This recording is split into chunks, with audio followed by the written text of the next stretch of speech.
Hey guys, I'm Dr. Mike and you are in the Pop University lab, where today we're going to be discussing the heel lock method, sometimes known as the lace lock method. We find this very effective in the running community, specific to road runners, trail runners, and even in our thru hikers who are going through technical trail. We find that using this method is going to give us three key benefits. The first is a decrease in micro movement within the shoe, which is important because that's the #1 indicator of blister formation when an athlete is exercising. The second thing we're looking at is to increase shoe security. The more stable the shoe is on the foot, we see an increase in running economy, especially when we're on more technical surfaces that are challenging an athlete a little bit more.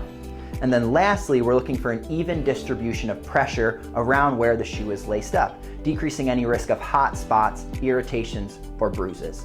Let's dive into the specifics of how to perform this technique.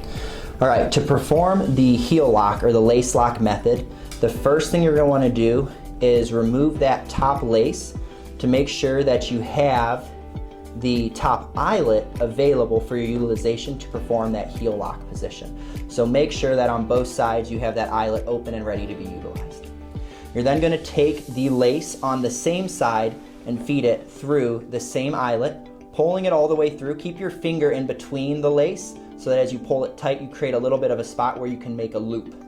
You're going to do that on both sides, again, taking the lace on the same side, pulling it through the eyelet on the same side, and blocking with your finger to create that loop. Once you have that available to you, you're going to take the lace from the opposite side and feed it to the opposite loop, doing that on both sides.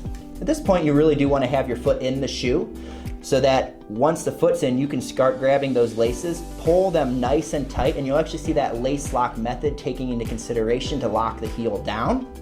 You can then tie the shoe up as you normally would, and then go out for a little bit of a jog.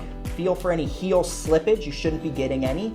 Feel for any excessive pressure on the top of the foot, you shouldn't be getting any of that as well. This is going to be your lace lock or your heel lock method for our runners, for our trail runners, and for our thru hikers. This is the method. Thanks so much for joining us, guys. If you have questions or concerns or need clarification, please don't hesitate to ask. Myself and Dr. Tim are more than willing to give you a little bit more specifics if necessary.